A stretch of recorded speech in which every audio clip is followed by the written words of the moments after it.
Oi, pessoal. Nós somos alunos da Escola Superior de Agricultura Luiz de Queiroz. Estamos fazendo a disciplina de Biometria de Marcadores Moleculares, ministradas pelo professor Augusto Garcia. E o nosso objetivo nesse vídeo é falar um pouco sobre genotipagem por sequenciamento. Meu nome é Mariana Viana, eu sou aluna de mestrado aqui do Departamento de Genética. Bom, vamos lá. O nosso vídeo vai ser composto de uma introdução, depois os colegas falarão sobre a metodologia, análise de dados e uma aplicação prática de GBS no melhoramento de plantas. Bom, introduzindo, a genotipagem por sequenciamento ela é usada para a gente entender a variabilidade genética nos genomas existentes em uma população. E a genotipagem por sequenciamento permite caracterizar e mapear os genes. Genotipar é determinar diferenças na constituição genética do indivíduo, os polimorfismos. A genotipagem e o sequenciamento são duas técnicas realizadas para obter informações sobre os ácidos nucleicos, principalmente o DNA de um organismo. A principal diferença entre genotipagem e sequenciamento é que genotipagem é o processo para determinar qual variante genética o indivíduo possui usando os marcadores, e sequenciamento é a determinação da ordem correta da sequência de nucleotídeos dentro do fragmento de DNA. O GBS foi originalmente desenvolvido para estudos de associação em milho, mas tem sido aplicado para uma gama de variedade de espécies, principalmente de genomas complexos. Bom, como falado anteriormente, os marcadores moleculares são sequências de DNA que nos permitem identificar os polimorfismos. Polimorfismo de comprimento de fragmentos de restrição, RFLP, foi um dos primeiros marcadores utilizados na genotipagem de plantas. Essa técnica é útil na construção de mapas de ligação genética, mas é desafiada pela complicada hibridação, radioatividade e demora, e também limitada pelo número de marcadores disponíveis. Com o avanço da biotecnologia, outros tipos de marcadores foram desenvolvidos, principalmente os marcadores baseados em PCR, como o RAPD, SSR, AFLP, o SSR são microsatélites. Marcadores moleculares são extremamente úteis na genética e reprodução de plantas. São um pré-requisito para mapeamento e marcação de genes, análise de segregação, diagnóstico genético, exame forense, análise filogenética e inúmeras aplicações biológicas. Embora vários tipos de marcadores moleculares tenham sido desenvolvidos e estejam sendo rotineiramente usados no melhoramento de plantas, a maioria desses sistemas de marcação é restrita em suas aplicações, devido à limitação de sua disponibilidade, alto custo das análises realizadas em larga escala. Entre os vários tipos de marcadores existentes, os mais utilizados são os SNPs, e são os mais abundantes em um genoma, e também são adequados para uma análise de uma ampla gama de escalas. O uso de polimorfismo de nucleotídeo único, os SNPs, como marcadores de DNA para a genotipagem de plantas, aumentou o potencial de marcar variação em alvos de DNA específicos. Mais importante ainda, as informações sobre potencialmente milhões de SNPs de todo o genoma ou pequenas inserções e deleções de suas sequências próximas estabelecem a base da genotipagem de alto rendimento. Nos últimos anos, as técnicas de marcadores baseados em SNPs foram melhoradas na densidade de marcadores e, se comparadas com as abordagens anteriores, os custos e o tempo nas descobertas de SNPs foram significativamente reduzidos. Então, com o uso dos SNPs na genotipagem de plantas, foi possível chegar ao sequenciamento de nova geração, em que ele é baseado em genotipagem de alto rendimento, em que a identificação e a genotipagem ocorrem ao mesmo tempo, e um grande número de dados é gerado. O sequenciamento de nova geração é baseado em precisão, menor custo, alto rendimento, como já falado, simplicidade e rapidez. E as tecnologias de nova geração têm sido usadas para sequenciamento de genoma inteiro, projetos onde os genomas de várias espécies são sequenciados a fim de descobrir um grande número de SNPs. Também pode ser usada para estudar e explorar a diversidade dentro de espécies, construir mapas de haplótipos e realizar estudos de associação de todo o genoma, como o GWAS. Ao integrar marcadores moleculares e genotipagem de grandes populações, o GBS é uma excelente plataforma para aplicações de melhoramento de plantas, mesmo na ausência de sequência de genoma de referência ou sem uma descoberta prévia dos polimorfismos de DNA na sua espécie. As vantagens da técnica de GBS é que ela permite sequências de áreas predeterminadas de variação genética, é utilizada em larga escala, fornece um baixo custo por amostra em relação a outros tipos de sequenciamento anteriores e, ao longo do tempo, a técnica de GBS tem produzido um baixo custo por amostra. É utilizada menos etapas de PCR e purificação, o que vai reduzir o viés comparado a matrizes, identifica variantes diferentes de SNPs, incluindo pequenas inserções, exclusões e microsatélites, e também permite análises comparativas entre amostras, na ausência de um genoma de referência. Ou seja, se você trabalha com uma espécie em que não há um genoma de referência, ou o genoma da sua espécie não foi inteiramente sequenciado, você ainda vai conseguir fazer um GBS e ter conclusões de seus dados. Algumas limitações da técnica de GBS. A qualidade do GBS vai estar ligada à qualidade da amostra de DNA e à quantidade de dados perdidos também. Então, é preciso ter um DNA com boa qualidade para que você tenha umas reads com dados com alta qualidade também. Outra limitação é que para análise de dados e interpretação desses dados a fim de chegar a uma conclusão, é preciso ter conhecimento e habilidade de bioinformática e genética quantitativa. Assim, a técnica de GBS ela tem diversas aplicações no melhoramento de plantas e é usada na construção de mapas genéticos, estudo de diversidade genética, Genomic Wide Association Studies e seleção genômica. Agora, o Gustavo vai falar como é feito a genotipagem por sequenciamento. Olá, pessoal. Como a Mariana disse, eu sou o Gustavo, eu sou aluno de doutorado do Programa de Pós-Graduação em Genética e Melhoramento de Plantas da Exalc.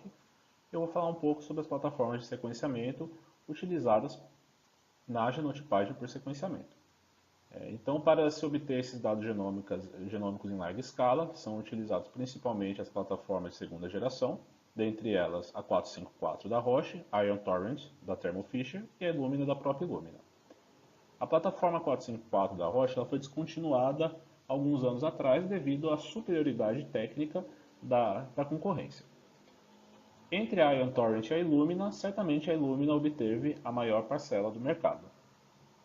A plataforma Illumina ela apresenta reads curtos, de 150 a 250 pares de base, que ainda assim é um tamanho superior aos reads lidos na Ion Torrent.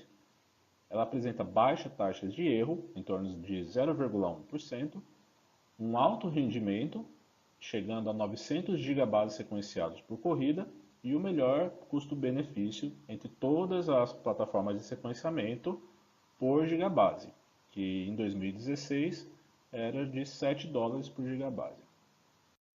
Além das plataformas de segunda geração, nós temos também as plataformas de terceira geração. As principais são PacBio e a linha Ion da Oxford Nanopore. Essas duas plataformas elas permitem leituras de reads longos, que é útil especialmente para identificar regiões repetitivas, reconstrução de cromossomos e montagem de genoma. Para a detecção de SNPs, elas são pouco exploradas, porque elas possuem uma taxa de erro alta, que vai de 5% a 15%. Porém, elas podem detectar marcações epigenéticas, e essas marcações elas podem ser hereditárias e causar uma forte influência no fenótipo. Então, futuramente, é provável que essa informação epigenética vai ser aliada à informação dos SNPs na genotipagem por sequenciamento. No cenário atual, a plataforma mais utilizada para a genotipagem por sequenciamento é a Illumina, devido às suas baixas taxas de erro principalmente. Então eu vou falar um pouco sobre o preparo de library para o sequenciamento na plataforma Illumina. Então a premissa da técnica é que a gente tem que fragmentar o genoma utilizando enzimas de restrição. Então você vai lá e picota o genoma. Cada lane da Illumina pode sequenciar grandes quantidades de dados ao mesmo tempo. E por causa disso, a gente tem que pôr barcodes, que são sequências que vão ajudar a gente a identificar as nossas amostras em meio àquele monte de DNA sendo sequenciado ao mesmo tempo. Para isso, é feita uma ligação dos adaptadores Illuminas com o barcode e uma PCR para aumentar a concentração dessas construções. Aqui a gente pode ver como é feita essa construção, né? Tem o primer Illumina e o barcode, o fragmento alvo do sequenciamento e o outro primer Illumina. O sequenciamento na plataforma Illumina ele ocorre dentro da Flow Cell Illumina. Nessa Flow Cell, nós temos então uma placa com diversos cDNA complementares aos primers Illumina fixados em agrupamentos separados. Então, quando a gente incide a nossa amostra sobre essa placa, em cada um desses agrupamentos, apenas um construto vai ser anilado. Nesse caso, a gente observa aqui que ele anilou com o cDNA vermelho. Então, é feita uma PCR, o restante do construto ele é amplificado, e a gente faz uma lavagem para remover o nosso construto inicial. A partir desse amplificado no cDNA, são feitas então sucessivas sequências de PCR. Como funciona dessa vez? A gente pode ver que no topo da nossa sequência amplificada tem um primer azul, que ele é complementar ao cDNA azul fixado na vizinhança. Então, na hora que é feita a PCR, eles vão anilar porque eles são complementares. Então, forma essa estrutura em ponte. Quando isso é formado, a DNA polimerase, ela, através do cDNA, ela começa a copiar, então, o restante da fita. E a gente vai ter uma outra cópia do nosso fragmento. E isso é feito sucessivas vezes. Então, aqui nós temos várias cópias do mesmo fragmento em um agrupamento. Isso ocorre simultaneamente com outros fragmentos em outros agrupamentos. Uma vez que nós temos então nossos milhões de fragmentos amplificados nesses agrupamentos, cada agrupamento com um fragmento diferente, eu vou demonstrar como a plataforma Illumina faz para de fato sequenciar esses agrupamentos.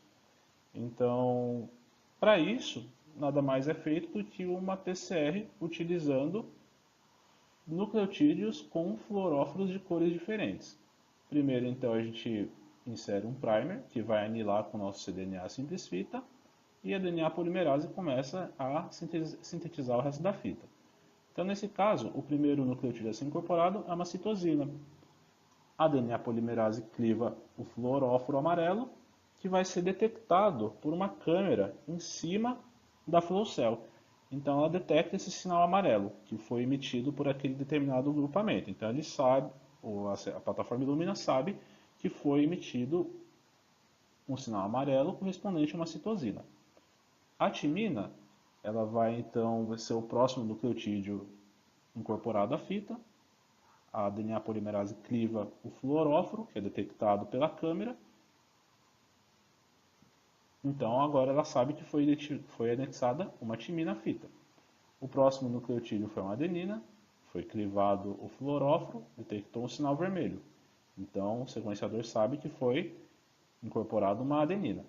Então, simplificando, é como se a plataforma Illumina ela reconhecesse essa sequência de sinais luminosos e traduzisse isso numa sequência de DNA, que vai ser correspondente ao fragmento de um determinado agrupamento.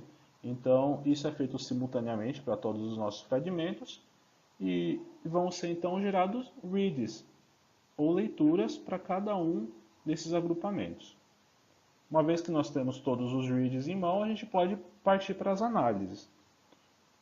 O Pedro e o Douglas vão então falar um pouco dessas análises, utilizando esses reads, para a genotipagem por sequenciamento. Bom, eu sou o Pedro, aluno de doutorado do Programa Internacional de Biologia Molecular Vegetal aqui da Exalc, e junto com o Douglas, a gente vai estar falando da parte de análise de dados de sequenciamento.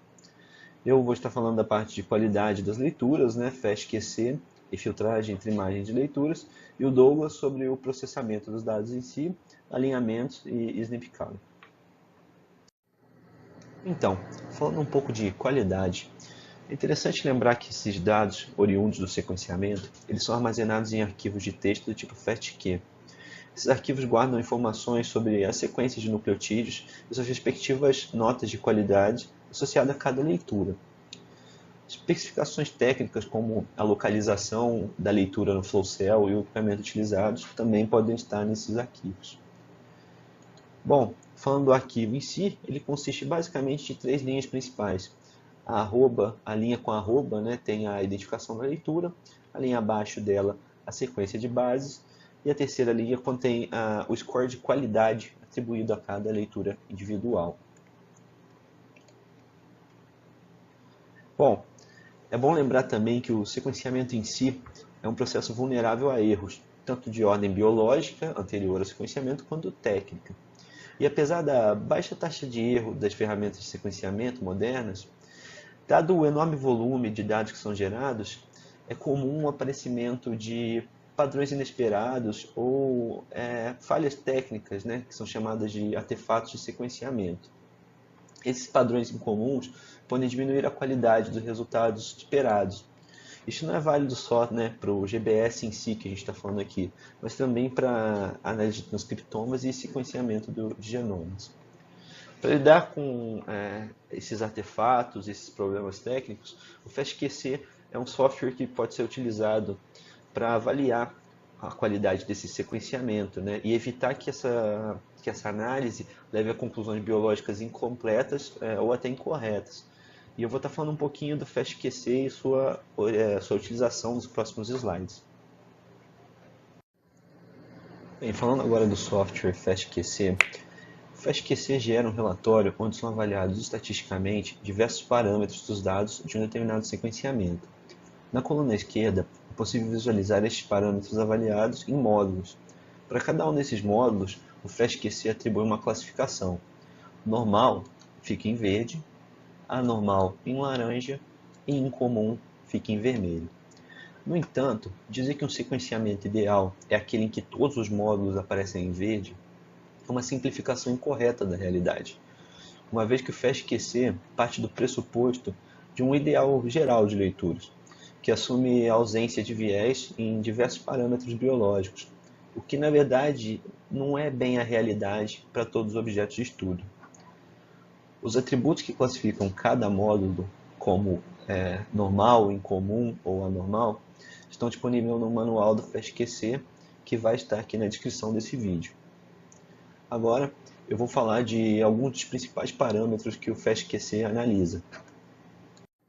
Bem, começando pela qualidade por base, aqui temos no eixo X a posição da leitura em pares de base, e à esquerda, no eixo Y, o score, a pontuação de qualidade da leitura em uma dada posição X abaixo.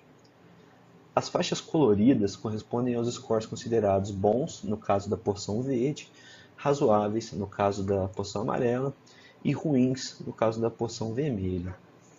Essas caixas amarelas correspondem aos quartis, né, intermediários, entre 25% a 70% das leituras em uma dada posição. Ou seja, a faixa de pontuação onde se encontra a maior parte das leituras, né, em uma dada posição, como eu disse. Ela é cortada por uma linha vermelha, que representa a mediana, ou seja, o score mais frequente naquela posição. E abaixo a gente pode ver também uma linha azul, que corta o gráfico e corresponde à média. Também a gente pode ver, né, as linhas pretas, né, o bigode no caso de gráfico de caixa, né.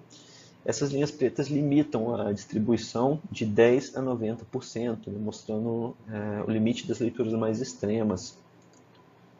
Um dado interessante a se observar aqui, né, é como chama a atenção a perda de qualidade, conforme a leitura se distancia do seu ponto inicial. Isso é uma característica inerente do processo de sequenciamento Illumina, que vai acumulando erros, né, ao longo do processo de chamada das bases, né. E no caso a gente usa aqui um exemplo de sequenciamento por Illumina, então fica bem visível, né, como essa qualidade vai caindo ao longo do processo de sequenciamento do fragmento. Bom, o conteúdo da sequência por base gera um gráfico da proporção de cada base em uma posição fixa do fragmento de leitura. Assim, espera-se que cada posição tenha uma distribuição uniforme das bases ao longo da sequência lida, sem favorecer uma base especificamente em uma dada posição ao longo de vários fragmentos de leitura. Aqui, nesse cenário, a gente pode ver uma leitura boa, com a distribuição aleatória das bases por posição sendo respeitada, como esperado. Se a gente mudar para esse outro cenário, aqui a gente já tem um padrão anormal das leituras nos 12, 13 primeiras posições. Essa ocorrência pode ser comum e pode indicar a presença de um adaptador ainda nas amostras.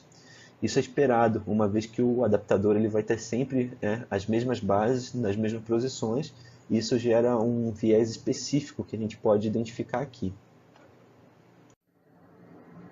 Bom, o conteúdo K-mer indica sequências curtas, que tem uma repetição na mesma posição sempre.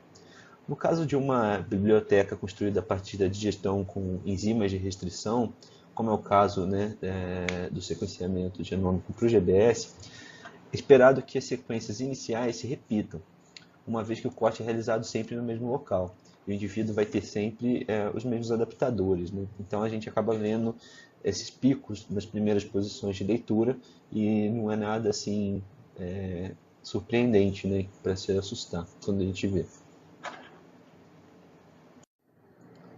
Então, uma vez que o diagnóstico da análise de qualidade das sequências é finalizado, as práticas de trimagem e filtragem podem ser adotadas para melhorar a qualidade geral. A trimagem nada mais é do que o corte de partes problemáticas da sequência, que se mostram detrimentais para o processamento.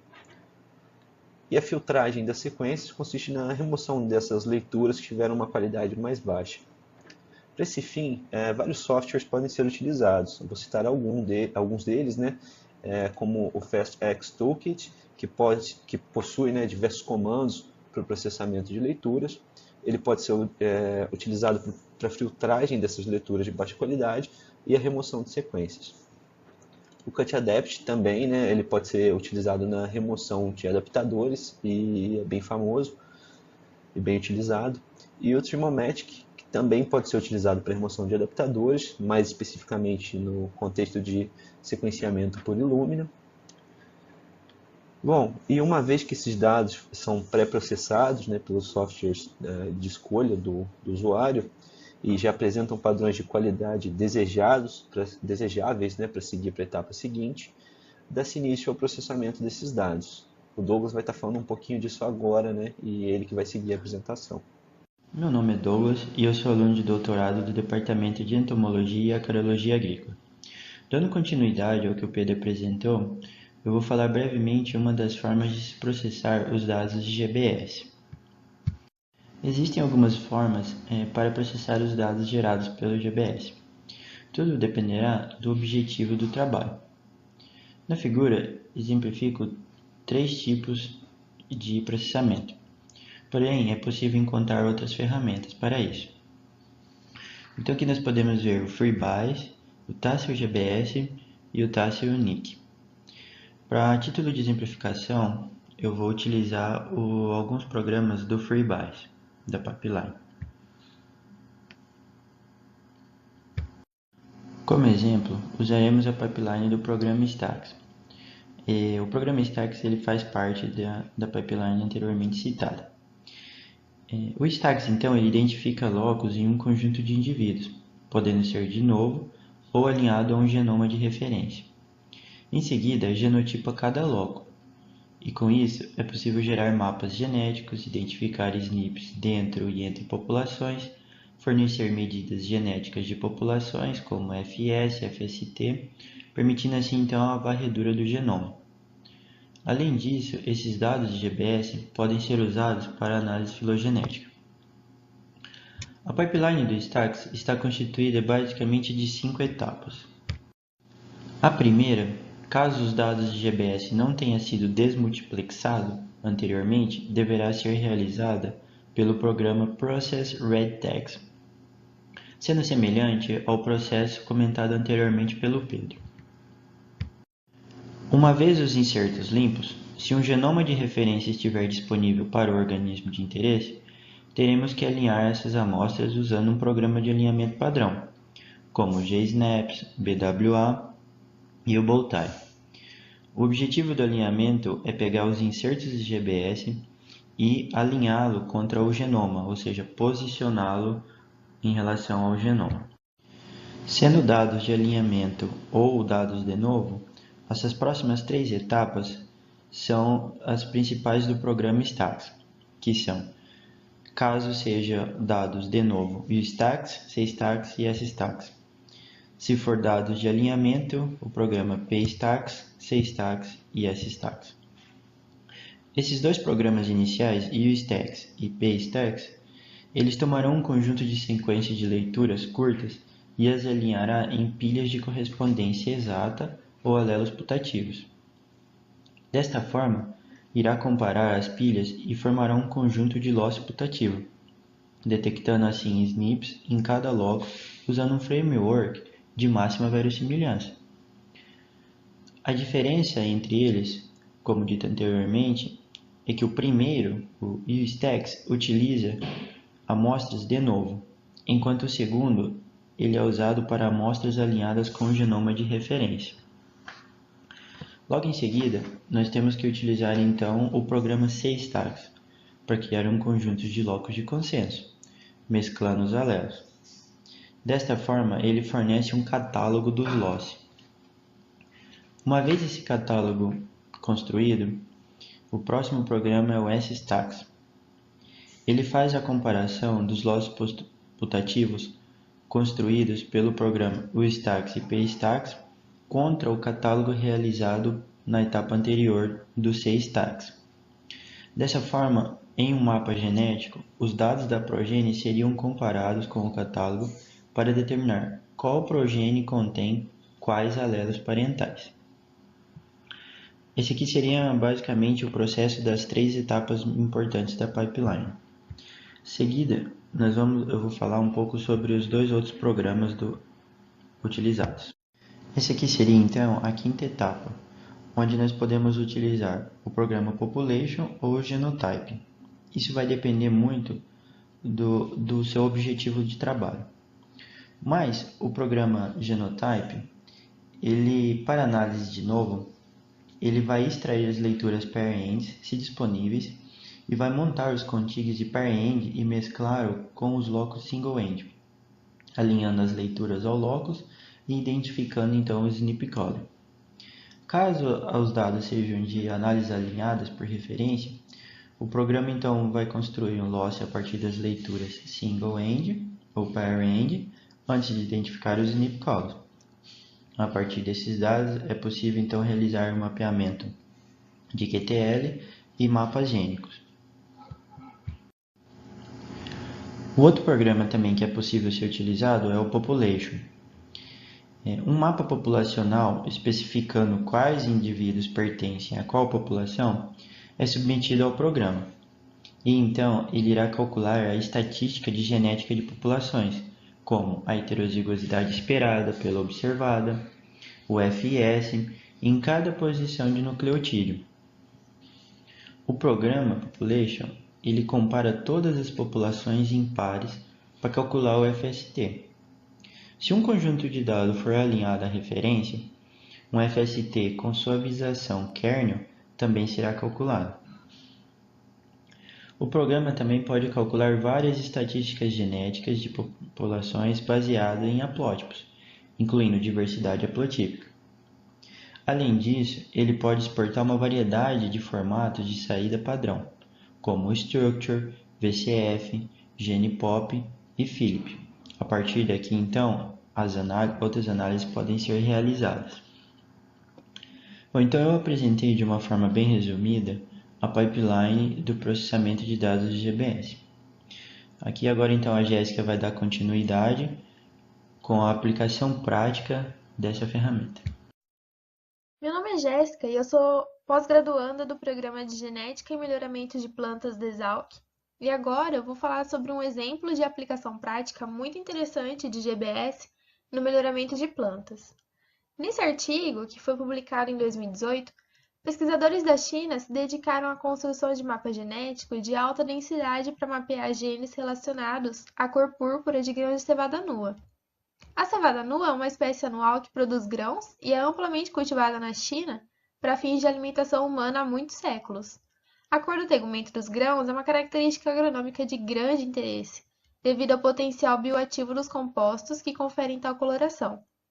Estudos anteriores elucidaram o papel de diversos genes relacionados à síntese de compostos que conferem cor ao tegumento dos grãos dessa espécie. São eles a antocianina e a proantocianina. No entanto, a associação desses genes com coloração de grãos de cevada nua ainda não foi estudada. É de grande interesse para os pesquisadores acelerar o processo de desenvolvimento de marcadores moleculares que possam ser usados na seleção assistida dentro dos programas de melhoramento genético dessa espécie. E nesse contexto, a genotipagem por sequenciamento ganha importância por ser um procedimento que permite a identificação de marcadores genéticos a custo razoável. Com isso, a técnica promove o desenvolvimento de métodos de genotipagem de alto rendimento baseados em SNPs. No estudo apresentado, foi gerada uma grande população de duplos haploides a partir do cruzamento entre dois parentais contrastantes para o fenótipo de coloração do tegumento. O nome dessas linhagens parentais é Nierumusa, que apresenta tegumento roxo, e Kunlun 10, que apresenta tegumento amarelo. Os pesquisadores obtiveram um conjunto denso de dados de marcadores para 298 indivíduos DH usando a tecnologia GBS. Foram identificados 3.662 marcadores SNPs e os dados de fenotipagem da cor do tegumento de plantas individuais foi usada também no mapeamento de PSC, que é o grupo de genes da cor púrpura de tegumento da cevada nua. A biblioteca de GBS foi construída usando dupla digestão do DNA genômico com uma combinação de 3 enzimas de restrição, EcoR1, HAE3 e MSE1, seguidas de ligação dos adaptadores com barcodes e reações de amplificação multiplex. O sequenciamento pair-end da plataforma Illumina HiSeq foi utilizado para sequenciamento de fragmentos com comprimento médio de 150 pares de bases. Foi feita uma análise padrão dos dados originais e montagem da biblioteca de DNA. As reads originadas pelo sequenciamento foram comparadas com o genoma de referência da espécie através de BWA. Os dados de sequenciamento foram processados de acordo com alguns critérios de controle de qualidade que foram estabelecidos pelos autores e descritos no artigo. Após essa criteriosa análise dos dados, em torno de 13,5 milhões de reads foram alinhadas ao genoma de referência da cevada. Ao passar por uma filtragem, segundo o critério dos autores, cerca de 20 mil marcadores seguiram para as análises subsequentes, incluindo a figura à esquerda da tela, que representa a distribuição de SNPs ao longo do genoma dos parentais. O círculo mais externo representa os 7 cromossomos da cevada nua, enquanto que o histograma laranja no interior representa a densidade de SNPs entre Kunlun 10 e Nierumusa. A análise de ligação foi baseada nos dados fenotípicos e na figura à direita da tela, as setas indicam os 5 loci para PSC identificados, representados por picos, um locus no cromossomo 4H e 4 loci no cromossomo 7H. Esses picos foram localizados dentro de intervalos de marcadores identificados como bins. Os genes candidatos foram então categorizados nos bancos de dados SwissProt, Trimble e o KEGG. Ao final do artigo, a equipe de pesquisadores concluiu que a abordagem utilizada nesse estudo foi eficiente e de bom custo-benefício para a detecção de genes candidatos e losses significativos para a característica de interesse. Foram identificados 5 genes e um fator de transcrição envolvidos na biossíntese de antocianina e flavonoides, que são os responsáveis pela coloração púrpura nos grãos de cevada nua. Os recursos desenvolvidos por esses pesquisadores, o mapa de ligação de alta densidade e a anotação de genes, podem ser usados em estudos de melhoramento genético e em projetos de sequenciamento do genoma completo da espécie, o que representa um grande avanço nesse sentido. Em nome do nosso grupo, eu gostaria de agradecer a atenção de todos que estão assistindo a esse vídeo e deixar aberto o espaço para comentários e sugestões. Muito obrigada!